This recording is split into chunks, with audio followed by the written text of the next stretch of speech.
Friends வணக்கம் friends. இது வந்து மல்லி பிளான்ட்டு. நான் வாங்கிட்டு வரும்போது ரொம்ப சின்ன கலையாக இருந்தது. வீட்டுக்கு வந்து வச்ச உடனே சன்லைட் கொஞ்சம் பத்தாமல் போயிடுச்சு. இதுக்கு எனக்கு கீழே வச்சுருந்தோம். அதுக்கப்புறம் தான் மாடி தோட்டம் கொஞ்சம் அரேஞ்ச் பண்ணிவிட்டு மேலே வைக்கலாம் அப்படின்ட்டு எடுத்துகிட்டு வந்திருந்தேன். ஆனால் க்ரோத்தே இல்லாமல் இருந்தது. இந்த க்ரோத் வர்றதுக்கு காரணம் இது நானே கொஞ்சம் அனலைஸ் பண்ணி இது ஏன் வந்து க்ரோத் வரல அப்படின்ட்டு கொஞ்சம் செக் பண்ணும்போது இதுக்கு தேவையான உரம் பத்தலை, ப்ளஸ் வந்து இந்த வெயிலும் பத்தலை. இப்போ எவ்வளோ மொட்டு விட்டுருக்குன்னு மட்டும் நீங்கள் பாருங்கள். இதில் ஒன்றுமே இல்லை, ஒரே ஒரு கிளை தான் இருந்தது. இதுலேருந்து எவ்வளோ மல்டிபிள்ஸ் கிளை வந்து இதுலேருந்து வந்திருக்கு பாருங்கள். இது பார்க்கவே சந்தோஷமாக இருக்குது. ஏன்னு பார்த்தீங்கன்னா இது வளராதுன்னு தான் நினச்சேன். எல்லாமே மாடியில் எடுத்துகிட்டு வந்து இதுக்கு உயிர் வந்து ஒவ்வொன்றுத்துக்கும் கொடுத்துட்ருக்கோம். ஸோ நல்லா வருது.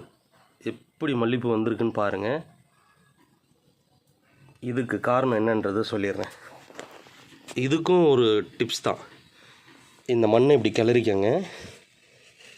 டைரெக்டாக எந்த எருவாக இருந்தாலும் சென்டராக போடாதீங்க.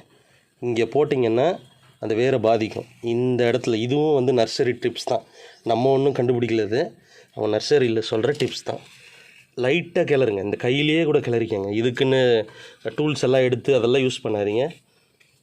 கிளறிட்டு ஆர்கானிக்காக கம்போஸு, அப்புறம் வேப்பம் புண்ணாக்கு, அப்புறம் வந்து மாட்டு எரு, இதை நீங்கள் போட்டு விட்டு ட்ரை பண்ணுங்கள். அப்படி வரல அப்படின்னா டிஏபி ஒரு 10 பால்ஸு எடுத்து இந்த ஓரம் போட்டு விடுங்க. இந்த ஓரம் ஃப்ரெண்ட்ஸ் ஒரு 10 பால்ஸை சுற்றி இங்கே போடணும். அப்போ தான் கரெக்டாக வரும். போட்டுட்டு தண்ணி நல்லா ஊற்றி விட்டுட்டு பாருங்கள் ஃப்ரெண்ட்ஸ். கண்டிப்பாக நீங்கள் மல்லி பிளான்ஸ் வச்சுருந்தீங்கன்னா பூ அதிகமாக வைக்கும். இதை ஷேர் பண்ணோம், உங்களுக்கு ஷேர் பண்ணி நீங்களும் அதை பயன்படணுன்றதுக்காக தான் நான் இதை சொல்கிறேன். மாடி தோட்டத்தில் நிறைய பேர் ஃப்ளவர்ஸ் வளர்ப்பாங்க. பட்டு அது பூ வரலன்ட்டு நிறைய பேர் அதை யோசிப்பீங்க என்ன டிப்ஸ் இருக்குது அப்படின்ட்டு. அதுக்கான ஸ்பெஷல் டிப்ஸ் உங்களுக்காக. ஸோ இதை நீங்கள் ஃபாலோ பண்ணுங்கள்.